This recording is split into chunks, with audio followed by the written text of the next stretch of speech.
just setting this up to be full screen. There we go. Okay, what we're going to be talking about today are types of chemical reactions, and what we're going to do there is not just kind of the types, we're also eventually going to get into how to predict the products. And that's really what's going to be useful to us as chemists is kind of looking at what our reactants are and then being able to predict what the products are going to be so we can start planning and performing different reactions, whether it's in industry or in research or whatnot, or at least knowing what chemicals not to mix together because then we'll know what the products would potentially be and if there's any hazards associated with those products. Okay. Now there are subsets. These are very general categories of reactions, and we're just going to go through those, but there are subsets of them and so on. We'll talk a little bit about later. Okay. Different elements, compounds, and molecules react differently with each other. Okay, so that means not all things will react the same way. We're going to look at different types of things, elements versus compounds, and so on. Now, we can predict how different chemicals will react, and that's the key thing here that we want to kind of establish is that we're going to be able to predict.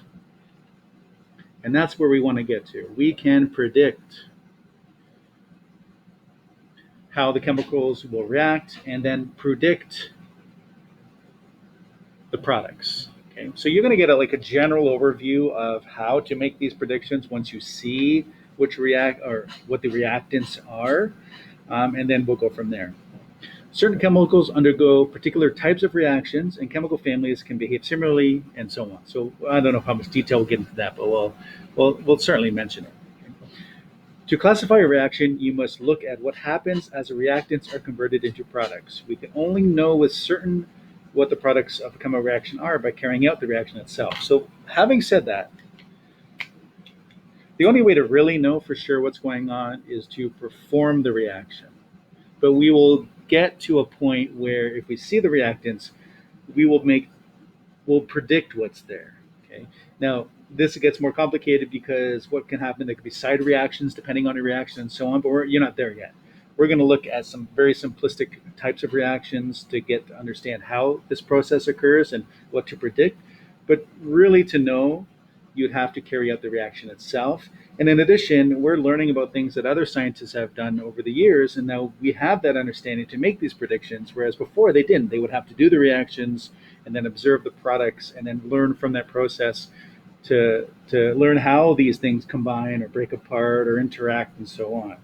So even though we may not specifically conduct very complex reactions, we'll look at some of the simpler ones, and then hopefully we'll also get to illustrate by carrying out the reaction that our predictions are true based on what we had predicted from just a theoretical reaction based on our reactants that we had. All right, so the only certainty. So you can only know with certainty what the products are by carrying out that reaction itself. Okay. There we go. Now there's 5 general major categories, which you can see below here. Combustion, synthesis, decomposition, single displacement, and then double displacement. Okay. There's no indication for this one because there's different types of combustion, which we'll talk about. So we'll show more detail of that. But these are simplistic general forms. So the symbols that are used here, A and B here. So what the single letters mean, so a single letter is supposed to represent an element. So this looks like element A, element B, and then you can be AB, which is not always true. There can be compounds that synthesize, but this is just easy to remember. So this is kind of like the one reactant and two reactant, okay? And then they combine to form this product here, okay? Now, the reason when you see these two together, the 2 letters together is supposed to indicate that they are a compound.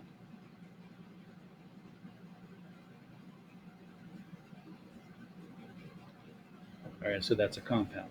Okay. So compound, and then you see the compound's breaking up into its elements. Okay, and that's not always true. It could be a compound breaking up to other compounds, but it is a general idea of what's happening. So things combining together. One thing breaking apart. In this one here, you can see that there is a compound reacting with, in this case, it'll be an element. And this is the way that it's always going to be. And when we get to single displacements and double displacements, you can see that's two compounds, and then again, two compounds, and so on. Okay. So these are the five general categories: combustion, synthesis, decomposition, single displacement, and double displacement. Now we're going to start off with combustion. You probably already know a little bit about combustion. It's associated with fire um, and flames and being flammable and whatnot. So that's all kind of the same thing dealing with combustion. Um, so the one thing about combustion is that these reactions always take place with oxygen as a reactant. Now there's going to be some overlap in combustion because these are just us categorizing types of reactions. So when you look at something like this, and just we haven't completed it yet, but if you look at it, this can also indicate a synthesis reaction as well because these are going to form one thing, which could also imply that it's a synthesis. So there's some overlap, but we're going to treat this as combustion because we have oxygen as a reactant. And usually what they also need is the input of energy.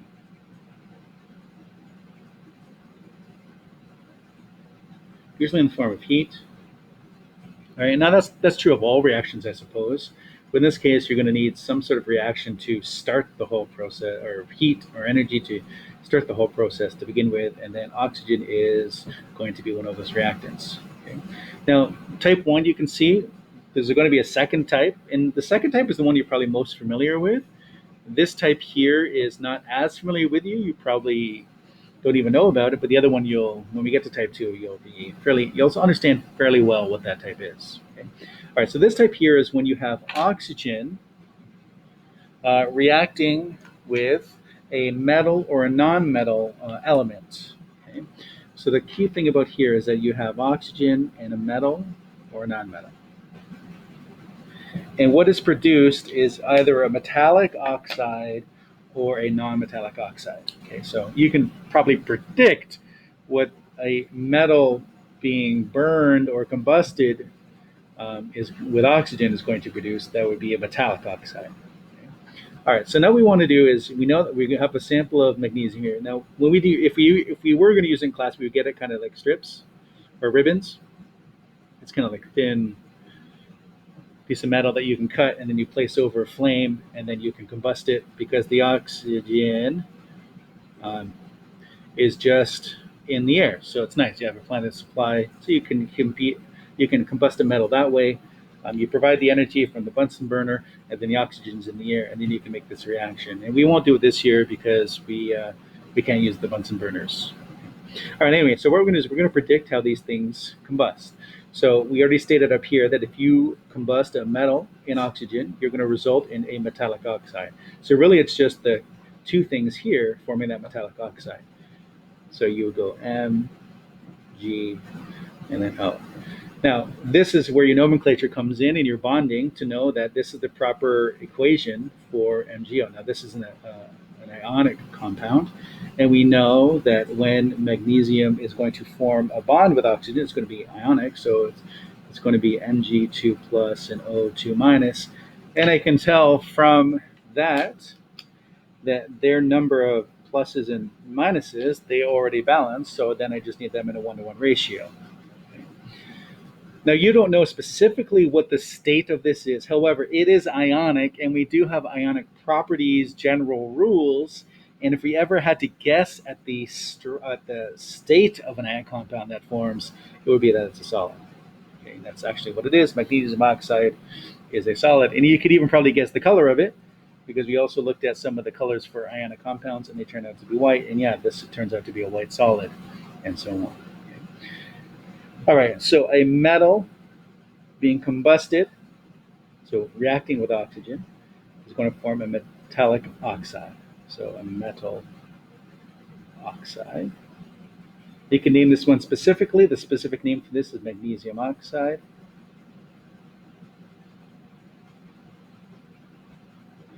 But the key thing here is that I want to have a metal oxide because I reacted it with a metal. So they stick together and they form the metal oxide. Okay. All right. Now the same thing applies down for the nonmetals. So instead of forming a metal oxide, you're going to form a non-metal oxide and silicon here. Now, Silicon is going to act as well, it's a nonmetal, so, well, it's a metalloid, I suppose, but it's going to be acting more like a nonmetal in this case, and it's going to form SiO2, silicon dioxide. Okay. And this is a nonmetal oxide. And I know this because Si has 1, 2, 3, 4 electrons in its valence orbit. Oxygen has 1, 2, 3, 4, 5, 6. And I know that these one's going to share, this one's going to share, and I need a second oxygen to then share with this one as well. Remember those combining capacities, so those abilities to form or share those electrons. And we won't go into whether it's polar or nonpolar, although in this case it's probably nonpolar because the oxygens are going to probably be, there's no lone pairs for silicon here. All right, so you got your non-metal oxide in this case. Okay. And I know that these would share and those would share. Then you have another one, 3, 4, 5, 6, sharing, and then sharing. Okay. All right. Now the other type of combustion is, ooh, uh-oh, frozen. Oh, there we go. Okay, we're back. We're back. The other type of combustion is using a fuel and again burning it or combusting it, adding energy in the presence of oxygen. Now, fuels are kind of like those organic molecules we talked about before. They are hydrocarbons, so all the things like those alkanes that we mentioned, methane, ethane, propane, butane, pentane, and so on, made of carbon and hydrogen. Those are hydrocarbons. Okay. So gasoline is an example, natural gas, kerosene, propane, right? Stuff that you have at your barbecue and whatnot. So those are all hydrocarbons, primarily carbons and hydrogens. When you burn those with oxygen, usually you produce CO2 and H2O plus energy. And this energy, this heat or light, or light, comes out as a flame. Now, here we are. So we have nice butane here plus O2, and the products are always the same. So no matter what your hydrocarbon is, the products are always going to be CO2 and H2O. The only difference is when it balances. So if I just see that this is C's and H's, I know it's my hydrocarbon fuel, and that's reacting to oxygen. I know it's combustion.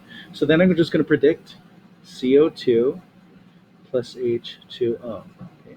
Now you can also predict their states as well. So CO2 you can predict as a gas. This one you can predict as a liquid if you probably wanted to, and it can, right? If your car has combustion, you'll notice that at the exhaust, water comes out.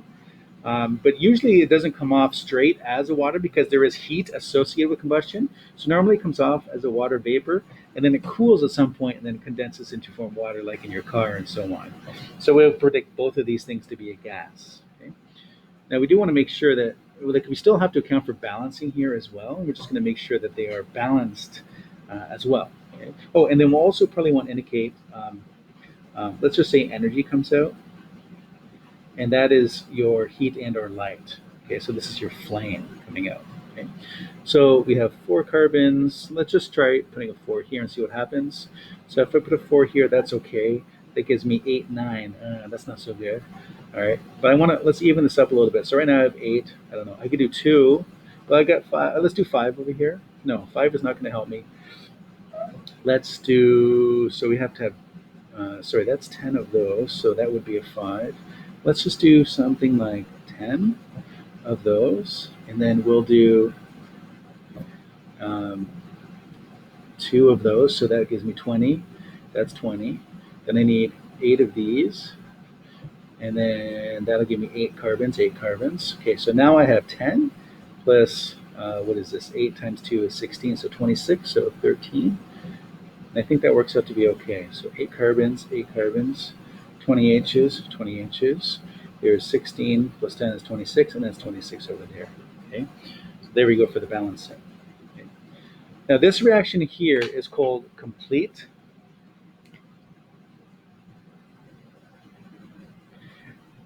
Because there was enough oxygen available to burn all the butane. And really what that means is the only products are CO2 and H2O. Okay?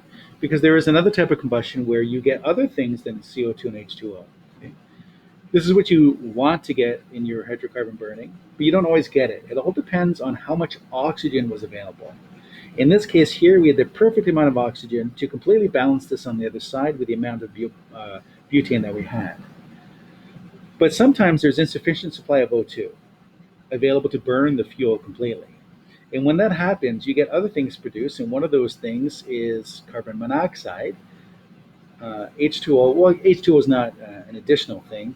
You can also get soot, which is just elemental carbon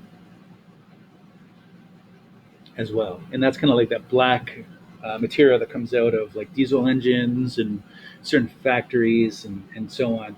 So the soot goes up into the air. It's a solid particle, but it settles and it can start covering things up with the dark powder or particle and so on, and that they start to look dirty, I suppose. So that's soot. So when you get an incomplete combustion, you're going to have the same type of reaction. So you have your fuel, your oxygen. So the reactants are the same. But it all comes down to the availability of the oxygen, right? So this is the main thing here: is how much of this do I have, right? And you won't know that initially just by looking before you do reaction, but we'll look at some stuff here that you could maybe help determine how much you have. Okay, so we're going to predict the same things. You're still going to get CO2, you're still going to get H2O, but you're also going to get carbon monoxide, and you're also going to get some degree of soot. That's just that elemental carbon. This is your carbon monoxide. This is our water we saw before, and so on. Okay, so this is a gas. We'll do this one as a gas.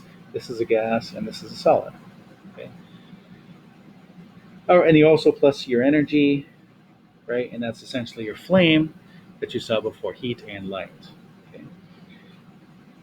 Now, going into this, if I ask you to balance or predict an equation of this versus that, clearly they are the same things. I will tell you whether there is insufficient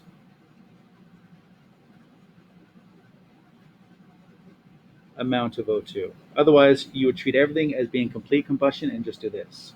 So everything, all your combustion reactions with a fuel will result in these three products, I suppose. But I will tell you if there's insufficient, and if it's insufficient, then you will do this. Now, we're not going to balance this equation because it's more difficult to balance with all these positions of carbon. So we're going to leave it the way that it is, and we won't worry about balancing it. We're only going to balance these ones here. So we'll only have to balance these. Okay. All right, now let's quickly just go back to these ones here. Now, these also give off energy as well, or at least this one does. I'm not sure about the silicon. Let's just say that they do. Now, silicon in the form, so magnesium comes off as a light. We won't do this in class, but I'm sure you can see videos, or maybe next year when everything goes back to normal, you can have it burned in this magnesium strip burned, and you're also going to get you'll see light coming out of it. I'm sure it gets quite hot as well. So it's not a flame though. It just comes out in a different way for whatever reason. So that's the difference between these types of combustions and so on. Okay. Now these ones we should have also balanced as well, just to make sure. So to go back over these. So these are 1-to-1.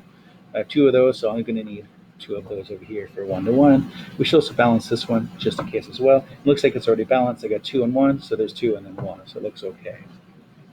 All right. All right, now going back to the the incomplete combustion we're going to talk briefly about carbon monoxide, just as it's a heads up to you. Carbon monoxide here. So carbon monoxide, you can actually get poisoned by this. Carbon monoxide is a dangerous gas.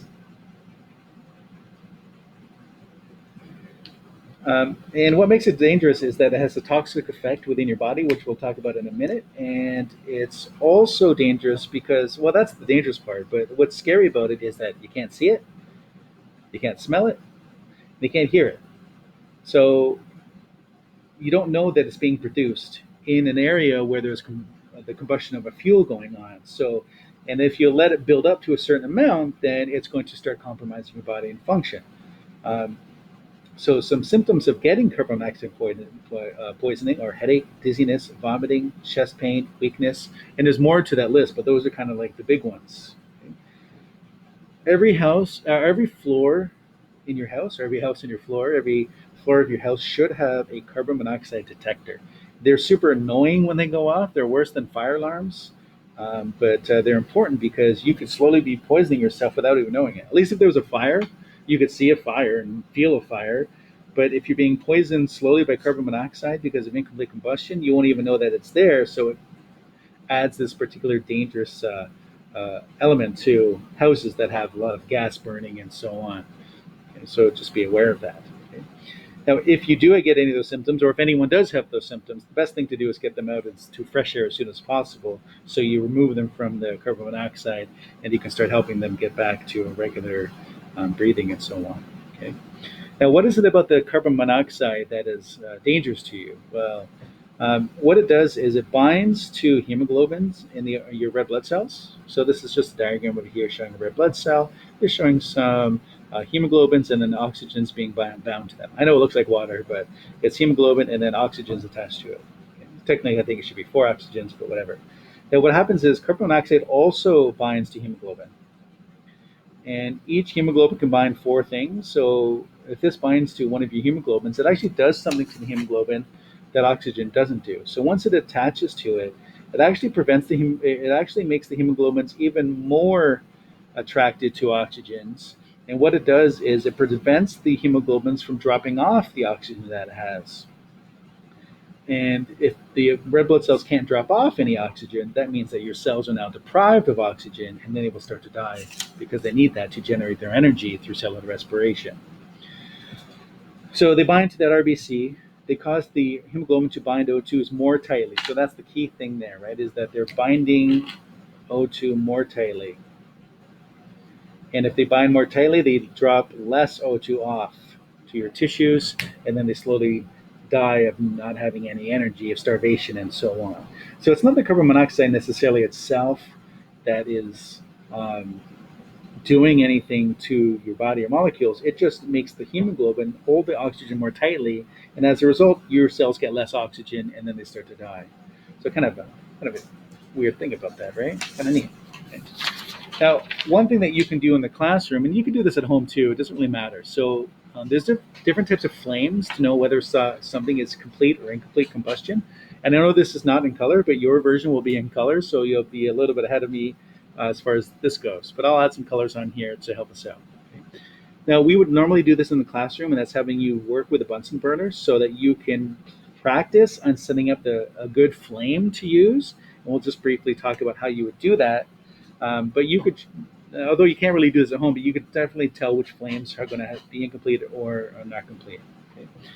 So the diagram below here is showing you kind of a regular science burner or a Bunsen burner, and it's going to show that you've probably seen these before. You perhaps even used them. So depending on the color of the flame, so the flames that you see that are complete combustion are blue. And I know it's not really depicted great on here, but there is this inner flame that's down there. Okay? Now it's all blue everywhere up here. I'm trying to make sure that that blue in the middle stands out a little bit more. Hopefully that stands out a little bit. Okay.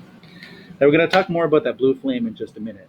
Now, when you have incomplete combustion, you're going to get a flame that is more akin to having like a yellow and an orange to it. Okay. So yellow, and maybe a bit of orange in there. Okay, so the flames will tell you whether you have incomplete or complete combustion. So complete combustion, no, combustion is blue, incomplete is yellow/orange. And what you would do with the Bunsen burner is you would use it and tweak it so that you would end up go from this, transition from this to that, get that. And that's the skill, is to get the flame that you want to use and not just have this type of flame over here, because it's going to be less efficient for us.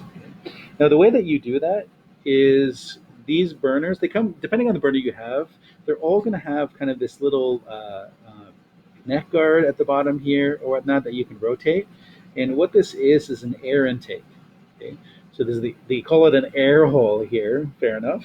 All right, so this air hole is closed, but even the fact that what closes it, it limits the amount of oxygen. Okay? So if it's completely closed, you're not going to have any oxygen other than what is, I guess, already around the combusting flame up here. But if you have this opening down here where the actual gas is coming in, so the fuel plus the oxygen getting mixed together as it gets ignited up here is better than just having the gas come up here and then just whatever's around it. So you have a kind of a gas mixture going in. Now over here it's open, and you would tweak this a little bit, right? But this is where you kind of you allow for O2, so increases O2 amount. And all you really do is you just turn this thing around, and you can kind of see how it changes the flame. And as you kind of turn the little rotating swivelly thing here, you turn the let's say the guard, you transition from one type of flame to the other. So it's all about that little part at the bottom here. They're all slightly different designs, but for the most part, that's the way it is. Now, sometimes it turns the whole cylinder, and that's okay as well. It's just the more it turns up, the more you expose to the bottom part, the more oxygen gets in there, the more air that gets in there, the better. Now, the reason that has some sort of criteria or importance to you is that the blue flame is your best flame, okay, for doing things. So your blue flame, your blue flame, and then you got this inner blue flame here. Sorry, I don't have a darker blue. I'm going to just draw. I'm going to all the way through there. Okay. Now the interesting thing about these flames is that they're not all the same temperature. Now you're not going to measure the temperatures of them or anything like that. But the top of the inner blue flame. So this is the top of the inner flame.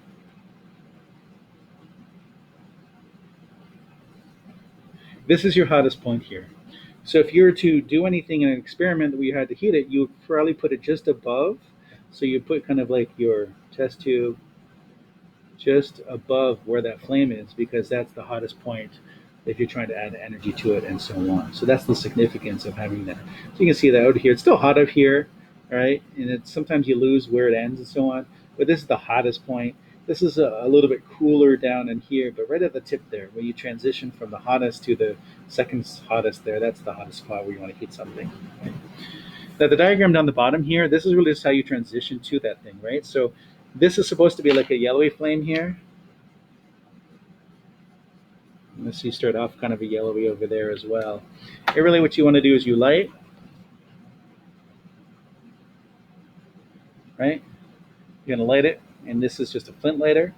You can use whatever you want. You can use a match, you can use a flint lighter, you can use some other barbecue lighter and so on. And then what you want to do here is you're rotating the air intake. So this one's a little bit different here. So notice this part down here. This part down here actually controls how much gas goes in. So that's not the thing you want. You want this thing right here. So this part right here is the part that you will rotate to allow more air in. And that'll help you transition to the blue flame that you want to get at the very end. There you go, nice blue flame. Now what I will say about this piece down at the bottom here, so that piece down there, this controls how high the flame's going to be.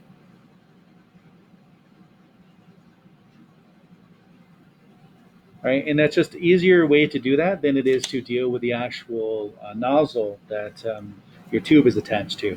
This is just an easier way to control the gas flow into here. So this is the fuel flow, and this is the oxygen flow. Okay, so how high the flame is. This is your, I guess your fuel flow, and this is air flow, and so on. So if you want more fuel, it goes higher.